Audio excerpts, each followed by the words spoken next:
Assalamualaikum warahmatullahi wabarakatuh. Halo semuanya, perkenalkan saya Siti Fatimah selaku moderator pada presentasi kelompok 1 kelas 12 B1.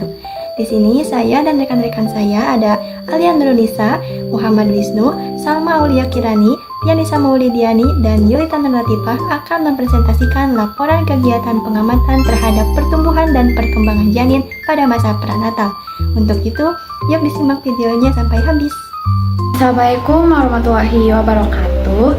Perkenalkan, nama saya Salma Aulia Kirana. Saya di sini akan membacakan latar belakang mengenai masa prenatal. Masa prenatal adalah periode awal perkembangan manusia yang dimulai sejak konsepsi, yaitu ketika ovum wanita dibuahi oleh sperma laki-laki sampai dengan waktu kelahiran seorang individu. Pada periode ini terjadi perkembangan yang relatif singkat. Namun, pada periode inilah terjadi perkembangan yang sangat cepat dalam diri individu. Masa prenatal merupakan proses pertumbuhan dan perkembangan awal dalam kehidupan manusia. Pada masa prenatal, kondisi janin dalam kandungan sangat rentan terhadap pengaruh lingkungan hidupnya, yakni seberapa jauh ibunya memiliki taraf kesehatan, kebiasaan, dan perilaku yang baik atau tidak. Hal ini penting untuk diperhatikan karena akan terpengaruh pada perkembangan janin dan berpengaruh pula pada tahap-tahap perkembangan emosi dan intelektualnya. Yang kedua, ada tujuan dan manfaat laporan, yaitu yang berisi tujuan penulisan. 1.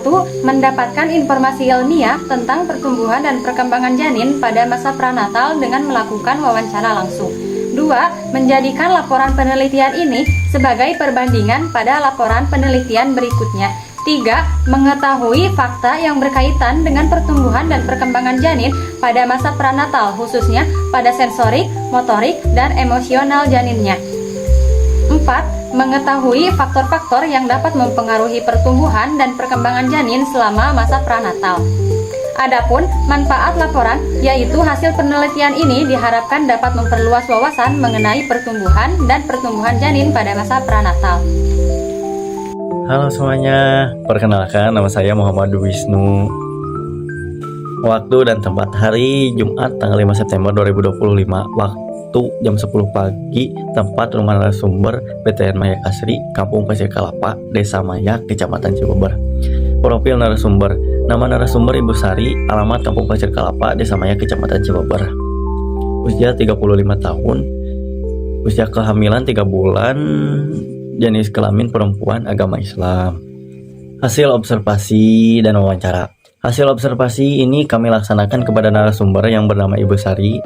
Kandungannya baru 3 bulan, akan tetapi narasumber telah mengalami kehamilan sebelumnya. Maka narasumber menjawab pertanyaan dari yang dirasakan pada masa kehamilan sebelumnya. Meskipun begitu, usia kandungan narasumber yang sekarang tetap menjadi tujuan utama observasi. Observasi wawancara terhadap janin yang dikandung. Nomor 1. Pertanyaannya, pada masa kehamilan ke-3 sampai ke-4 bulan, apakah ibu merasakan gejala muntah-muntah? Apakah muntahnya ringan, sedang, apa berat? Jawaban iya, untuk muntah-muntahnya itu dimulai dari ringan sampai berat. Pernyataan nomor 2. Pertanyaannya, sebagai awal dari janin sudah mulai bergerak berputar-putar dalam kandungan, tepatnya pada trimester kedua atau 4 bulan sampai 6 bulan, apakah ibu merasakan gerakan tersebut? Jika mengalami, tepat pada usia kandungan ke berapa? Jawaban iya, saya merasakan gerakan janin pada usia kandungan ke 5 bulan.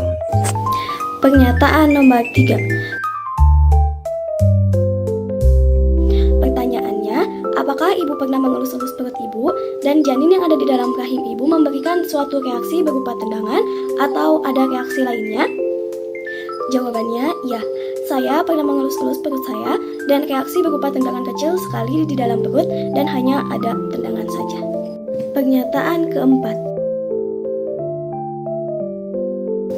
Pertanyaannya, pada kandungan ke-5 sampai 7, apakah ibu merasakan tendangan ataupun pukulan dari dalam janin ibu? Terutama saat ibu mengelus-elus perut ibu sambil berbicara. Apakah tendangan atau pukulan itu semakin kuat? Jika iya, dari bulan ke berapa sampai berapa? Jawaban: ya, saya merasakan tendangan itu pada bulan ke-5 sampai ke-6 kira-kira. Apalagi sambil berbicara, tendangan semakin terasa kuat. Iya betul, semakin kuat, terutama pada bulan ke-5, 6, dan 7.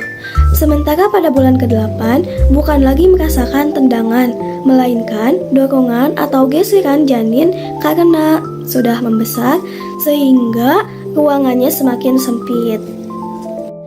Pernyataan nomor 5.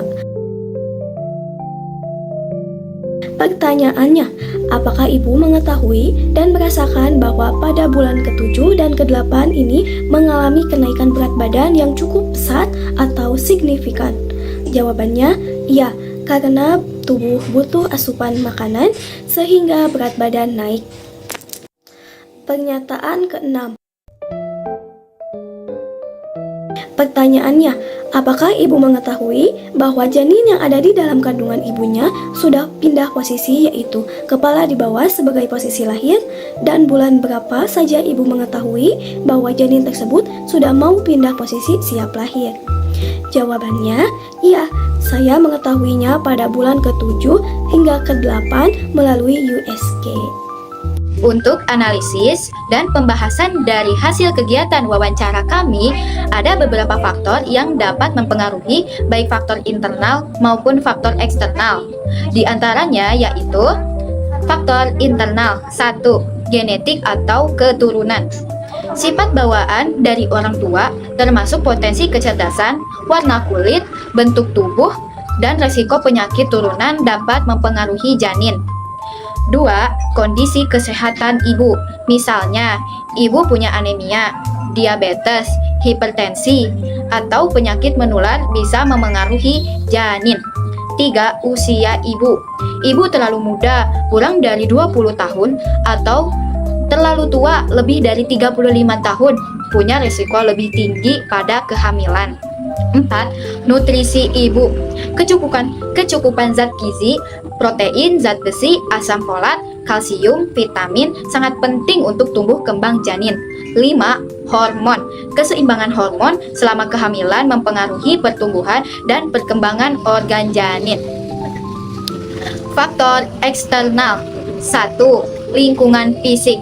Paparan radiasi, zat kimia berbahaya, atau obat-obatan tertentu bisa mempengaruhi perkembangan janin. 2. Kebiasaan ibu seperti merokok, konsumsi alkohol, obat terlarang, atau kafein berlebihan dapat menghambat pertumbuhan janin. 3. Stres psikologis. Tekanan mental berlebihan pada ibu bisa mengganggu perkembangan janin lewat perubahan hormon stres atau kortisol. 4. Lingkungan sosial seperti dukungan keluarga, kondisi ekonomi, hingga budaya dapat mempengaruhi pola makan dan perawatan ibu hamil sehingga akan mempengaruhi janin yang ada di dalam kandungannya.